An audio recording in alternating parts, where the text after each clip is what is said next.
कुछ कर दिखा, लड़ जरा कुछ कर दिखा, जोर लगा तो जोर लगा, लड़ जरा। अभी तक एक्सरसाइज 12.2 का क्वेश्चन नंबर 2 का कहाँ तक कर चुके हैं? थर्ड पार्ट तक कर चुके हैं। अभी जो डिस्कस करेंगे वो कौन सा पार्ट करेंगे? फोर्थ और फिफ्थ पार्ट को डिस्कस करेंगे। सेम काम करना है जो फैक्टराइजेशन में अभी तक कर रहे हैं। आपको सिंपल आइडेंटिटी अप्लाई करना है, तो आइडेंटिटी ही अप्लाई करके क्वेश्चन को क्या करना, सॉल्व करना, कुछ और करने का जरूरत नहीं है जब तक कि क्वेश्चन में कहे नहीं। ठीक है, अब इन दो क्वेश्चन में क्या करना है, बहुत ध्यान से समझना है। क्वेश्चन नंबर 4 का अगर बात करें सेकंड का, तो क्वेश्चन है 16x⁵ माइनस 144x²। किसी ना किसी तरीके से मुझे जो टर्म को चेंज करना है वो स्क्वायर के फॉर्म में चेंज करना है, सो दैट क्या लगा सके हम लोग आइडेंटिटी अप्लाई कर सकें। अब मुझे पता है जो 144 है वो 16 के टेबल में आ रहा है, और ये 16 के टेबल में कितने बार में आता है? 9 टाइम में आता है। 16 9 जा क्या हो जाता है? 144 हो जाता है। अब यहाँ पर x⁵ है और यहाँ पर x⁵2 है। क्या कॉमन निकाले कि हमारा काम बन जाए या ये आइडेंटिटी के फॉर्म में चेंज हो जाए? तो इस पूरे एक्सप्रेशन से हम लोग क्या करेंगे, 16x⁵2 को क्या कर लेंगे, कॉमन ले लेंगे। ठीक है, और जब यहाँ पे 16x⁵2 को कॉमन लेते हैं तो देखो क्या बचता है यहाँ पे जैसे ही हमने 16x⁵2 को कॉमन लिया तो यहाँ पर बचता है मेरे पास x³ और यहाँ पे बचता है -9। अब इसके बाद और कोई फैक्टर अभी करने का कोई जरूरत नहीं है, क्योंकि जो टर्म है वो चेंज हो चुका है। आपको इसमें जो कॉमन फैक्टर मिलेगा वो इतना ही मिलेगा।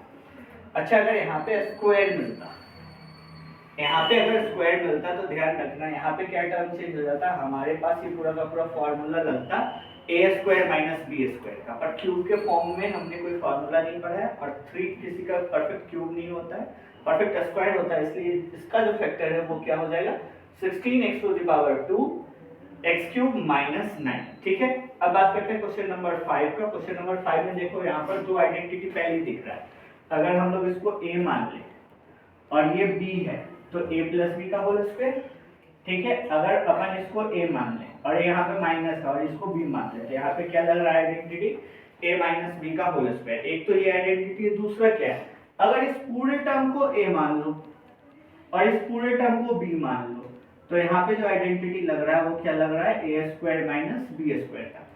दोनों ही आइडेंटिटी से हम क्या कर सकते हैं, इस क्वेश्चन को सॉल्व कर सकते हैं, और जब आप दोनों ही आइडेंटिटी से इस क्वेश्चन को सॉल्व करेगा तो आंसर क्या आएगा, सेम आएगा।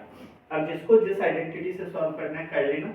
अभी जो मैं सॉल्व करने जा रहा हूँ वो करने जा रहा हूँ a + b के होल स्क्वायर वाली आइडेंटिटी से। a + b का होल स्क्वायर का आइडेंटिटी क्या होता है, पहले वो लिख लेंगे। यहाँ पे आइडेंटिटी होता है a² + b² + 2ab।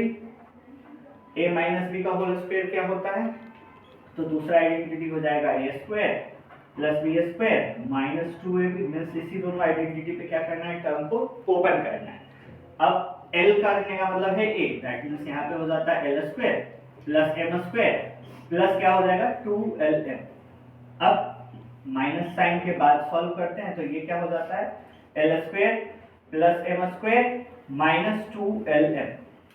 Minus sign के साथ क्या होगा, दूसरा ब्रैकेट मल्टीप्लाई होगा तो साइन क्या हो जाता है, चेंज हो जाता है। तो पहले ब्रैकेट को ओपन करके एज इट इज लिख दो, L² + m² + 2lm minus L² - m² plus क्या हो जाएगा, 2lm हो जाएगा। अब देखो L² यहाँ पे प्लस का है, यहाँ पे माइनस का है, ये कैंसिल। यहाँ पे m² प्लस का है, यहाँ पे m² किस चीज का है, माइनस का है, ये कैंसिल। बचा क्या, यहाँ पे बचता है +2lm और यहाँ पे बचता है क्या, प्लस का 2lm। दोनों को ऐड कर देंगे तो क्या बच जाएगा, 4lm। तो ये क्या है, क्वेश्चन नंबर 5 का final answer. Thank you so much for watching this video.